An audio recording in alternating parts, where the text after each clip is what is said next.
അതിന് 50 ലക്ഷത്തോളം അതിന്റെ ഒരു എസ്റ്റിമേറ്റ് ബന്ധപ്പെട്ട ഇവിടുത്തെ fort director, Karwar fort director captain Swamy അവതരിപ്പിച്ചു. ജില്ലാ ഭരണകൂടം അത് ഏറ്റെടുക്കാൻ തയ്യാറാണ്. അതിനിടയിൽ ഇവിടുത്തെ MLA ഡിസാസ്റ്റർ മാനേജ്മെന്റിന്റെ ഭാഗമായി സാമ്പത്തികത്തിന് ഒരു 25 lakhs അദ്ദേഹത്തിന്റെ MLA ഫണ്ടിൽ നിന്ന് പോലും നൽകാമെന്ന് അദ്ദേഹം വാഗ്ദാനം നൽകി.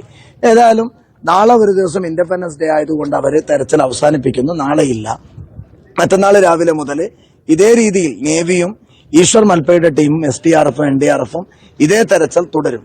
ഞാനിപ്പോ തൊട്ട് മുമ്പ് നിങ്ങൾ കണ്ടതാണ് SP-യുടെ കൂടെ ആ ലോറിയുടെ ഉടമ മനാഫിന്റെ കൂടെ ഇന്ന് ഓരോ മണിക്കൂർ വെച്ചിട്ട് വലിയ കയറുകൾ 300 ഫീറ്റ് നീളമുള്ള കുറെ കയറിന്റെ കഷ്ണങ്ങൾ കിട്ടിയപ്പോൾ അത് ഉറപ്പുവരുത്താൻ വേണ്ടി ഞങ്ങൾ ഗംഗാവലി പുഴയിൽ ബോട്ടിലൂടെ യാത്ര ചെയ്ത് ഇവിടുത്തെ MLA-യുടെ കൂടെ മനാഫ് 100% ഉറപ്പുവരുത്തി.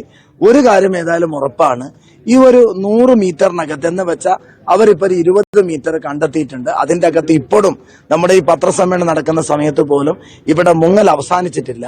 ഈശ്വർ മൽപ്പയുടെ ടീം ഇപ്പോഴും അവിടെ മുങ്ങി അതിന്റെ അവർ തെരച്ചിൽ നടത്തിക്കൊണ്ടിരിക്കുകയാണ്. ഒരു കാര്യം ഏതായാലും എത്ര ദിവസങ്ങളായി ലോക മലയാളികൾ മുഴുവൻ അർജുന് വേണ്ടിയുള്ള പ്രാർത്ഥനയിലാണ്. അർജുനെ കണ്ടെത്തണമെന്നുള്ള ആഗ്രഹത്തോടു കൂടി പ്രത്യേകിച്ച് മീഡിയക്കാരൊക്കെ നിങ്ങളിങ്ങനെ നമ്മളെല്ലാവരും പ്രാർത്ഥനാപൂർവ്വം കാത്തു നിൽക്കുകയാണ്. നമ്മളെ സംബന്ധിച്ചിടത്തോളം ഈ പുഴയിൽ ആ ചെളിമണ്ണിനകത്ത് ആ പാറയുടെ അടിയിൽ ആ മരങ്ങൾക്കടിയിൽ നമ്മുടെ ഭാരത് ബെൻസ് നമ്മുടെ അർജുനുണ്ട് എന്നുള്ള കാര്യത്തിൽ ഒരു തർക്കവുമില്ല. ആ ഡ്രഡ്ജിംഗ് മെഷീൻ എത്തുന്നതോടുകൂടി അതിനിടയിൽ ചിലപ്പോ ഡ്രഡ്ജിംഗ് മെഷീൻ അവര് 10 ദിവസം സമയം ചോദിച്ചു, പറ്റേലാന്ന് അവര് പറഞ്ഞു. കളക്ടർ 7 ദിവസം ചോദിച്ചു, പറ്റേലാന്ന് പറഞ്ഞു. തിങ്കളാഴ്ചയോടുകൂടി ആ ഡ്രഡ്ജിംഗ് മെഷീൻ ഇവിടെ എത്തിക്കാനുള്ള ഉറപ്പും അതിന്റെ അഡ്വാൻസ് ഒക്കെ അതിന്റെ ഡോക്യുമെന്റ്സും കാര്യങ്ങളൊക്കെ ക്ലിയർ ചെയ്തിട്ടുള്ള തീരുമാനമാണ് നേരത്തെ ചേർന്ന മീറ്റിംഗിൽ എടുത്തിട്ടുള്ളത്.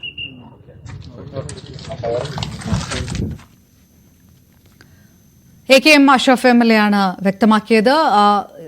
കേരളവും കർണാടകവും വ്യക്തമാക്കുന്നത് തെരച്ചിൽ ഇനിയും തുടരും. അർജുൻ അടക്കമുള്ള ആ 3 പേരെയും കുറിച്ചുള്ള ചിത്രം വ്യക്തമാകുന്നതുവരെ തെരച്ചിൽ തുടരും. അതിനുള്ള മെഷീനറികൾ എത്തിക്കും എന്ന് പറയുമ്പോൾ KV ബൈജു ചേരുന്നു.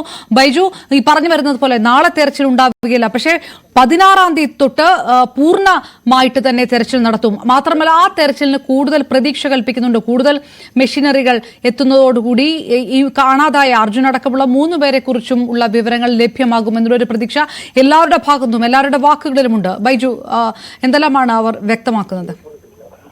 തീർച്ചയായും അപർണ, കൃത്യമായി അവർ പറയുന്നത് തിങ്കളാഴ്ചയോട് കൂടി വീണ്ടും പൂർണ്ണ തോതിലുള്ള ഒരു തിരച്ചിൽ ആരംഭിക്കും. അത് അത്തരത്തിൽ ഗോവയിൽ നിന്ന് എത്തിക്കുന്ന ആ യന്ത്രം ഉപയോഗിച്ചായിരിക്കും.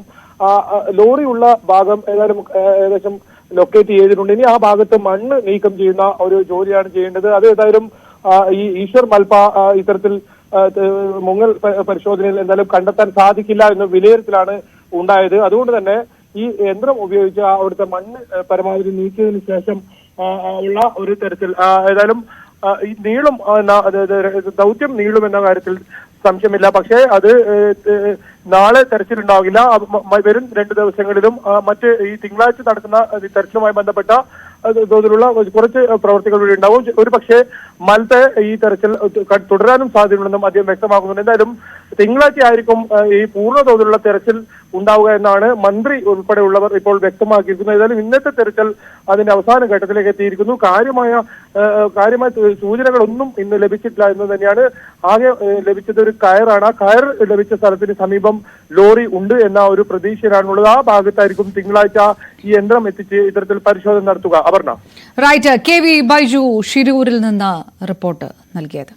തെരച്ചിലിന് ഏകോപനക്കുറവാണെന്നാണ് അർജുന്റെ ബന്ധു ജിതിൻ നേരത്തെ പ്രതികരിച്ചത്. നേവിയുടെ തെരച്ചിലിൽ കണ്ടെത്തിയ കയർ അർജുന്റെ ലോറിയിൽ ഉപയോഗിച്ചതാണെന്നും ജിതിൻ പറഞ്ഞു. ഇന്ന് നേവി നടത്തിയ തെരച്ചിലാണ് ഇപ്പോൾ ഇത്തരത്തിൽ അർജുന്റെ ലോറിയുടെ കയർ ലഭിച്ചിരിക്കുന്നത്. ഏതായാലും ഇന്നലെ നടത്തിയ പരിശോധനയിൽ ഇത്തരത്തിൽ 3 വസ്തുക്കൾ അർജുന്റെ ലോറിയുടെ തന്നെ ലഭിക്കുന്ന സാഹചര്യമുണ്ട്. ഏതായാലും ഇന്നത്തെ ഒരു തെരച്ചിലും ഈ ഒരു കയർ കിട്ടിയ സാഹചര്യമുണ്ട്. ഏതായാലും ലോറി അപ്പോഴും കൃത്യമായി എവിടെയാണെന്ന് കണ്ടെത്താൻ സാധിച്ചില്ല. ഏതായാലും ജിതിൻ നമ്മോടൊപ്പം ചേരുന്നു. ജിതിൻ, ഇന്ന് കയറാണ് ലഭിച്ചിരിക്കുന്നത്. എത്രത്തോളം ഏത് രീതിയിലാണ് ഇപ്പോൾ പരിശോധന? നേവിയാണ് ആ കയറ് എടുത്തിരിക്കുന്നത്. അതൊരു മരത്തിൽ ചുറ്റി കിടക്കുന്ന രീതിയിലാണ് അവരടിയിൽ നിന്ന്, അതായത് ലക്ഷ്മണന്റെ കടന്റെ നേരെ പുറകിൽ വശത്തു നിന്നാണ് ഇതിപ്പം കിട്ടിയിരിക്കുന്നത്. മറ്റൊരു വസ്തു കൂടി ലഭിക്കുന്ന സാഹചര്യം ഉണ്ടല്ലോ, അത് നമ്മുടെ ലോറിയുടെ അതല്ല എന്നാണ് മനാഫ്ക പറയുന്നത്. അത് 90% അല്ല തന്നെയാണ്. കാരണം അങ്ങനെ ഒരു പാർട്ട് ആ വണ്ടിയിൽ ഇല്ല. പിന്നെ ഒരു 10% പോസിബിലിറ്റി ഉള്ളൂ. അത് അല്ലാന്നുള്ള രീതിയിൽ തന്നെയാണ് അത് പറഞ്ഞത്. ഏകോപനക്കുറവ് എന്തെങ്കിലും കാണുന്നുണ്ടോ ഇതിൽ? ഏകോപനക്കുറവ് ഉണ്ടായിട്ടുണ്ട്. സ്വാഭാവികമായിട്ട് അത് നമ്മൾ എത്ര മറച്ചു വെച്ചിട്ടും കാര്യമില്ല, അത് ഉണ്ടായിട്ടുണ്ട്. പക്ഷേ എന്നിരുന്നാലും ഇപ്പോൾ ഒരു തെരച്ചിലിൻ്റെ ഒരു പ്രതീതി ഉണ്ട്. ഇപ്പോൾ ഒരു റിസൾട്ട് ആവുമ്പോഴേ നമുക്ക് അതിലൊരു ഒരു സാറ്റിസ്ഫൈ ആവുള്ളൂ നമ്മളത്. എന്തായാലും ചെറിയ തോതിലുള്ള ഏകോപനക്കുറവുണ്ട് എന്ന് കുടുംബം പറയുന്നുണ്ട്. അപ്പോഴും ആ പ്രതീക്ഷ ജിതിൻ പങ്കുവെക്കുന്നുണ്ട്. എന്തായാലും വരും സമയങ്ങളിലും ഇത്തരത്തിലുള്ള തെരച്ചിലിൽ കൂടുതൽ ഇത്തരത്തിൽ ലോറിയുടെ അടുത്തേക്ക് എത്താൻ സാധിക്കും ഈ രക്ഷാദൗത്യ സംഘത്തിന് എന്ന പ്രതീക്ഷ തന്നെയാണ് അവർ പങ്കുവെക്കുന്നതും.